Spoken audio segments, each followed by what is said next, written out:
یہ نصیحت غداروں کے لیے کافی ہے۔ ناظرین، آج کی اس ویڈیو میں ہم آپ کو سلطان محمود غزنوی کی زندگی کا ایک دلچسپ واقعہ بیان کریں گے، جس سے بہت کچھ سیکھنے کو ملے گا، تو ویڈیو کو آخر تک دیکھیے گا۔ ناظرین، سلطان محمود غزنوی کے پاس ایک شخص ایک چکور لایا جس کا ایک پاؤں نہیں تھا۔ جب سلطان نے اس سے چکور کی قیمت پوچھی تو اس شخص نے اس کی قیمت بہت مہنگی بتائی۔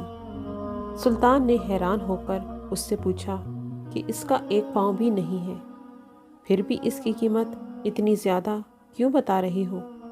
تو وہ شخص بولا کہ جب میں چکوروں کا شکار کرنے جاتا ہوں تو یہ چکور بھی شکار پر اپنے ساتھ لے جاتا ہوں، وہاں جال کے ساتھ اسے باندھ دیتا ہوں تو یہ بہت عجیب سی آوازیں نکالتا ہے اور دوسرے چکوروں کو بلاتا ہے۔ اس کی آوازیں سن کر بہت سے چکور آ جاتے ہیں اور میں انہیں پکڑ لیتا ہوں۔ سلطان محمود غزنوی نے اس چکور کی قیمت اس شخص کو دے کر چکور کو ذبح کر دیا۔ اس شخص نے پوچھا کہ اتنی زیادہ قیمت دینے کے باوجود آپ نے اس کو ذبح کیوں کیا؟ سلطان محمود غزنوی نے اس پر تاریخی الفاظ کہے۔ انہوں نے کہا، جو دوسروں کے فائدے کے لیے اپنوں سے غداری کرے اس کا یہی انجام ہونا چاہیے۔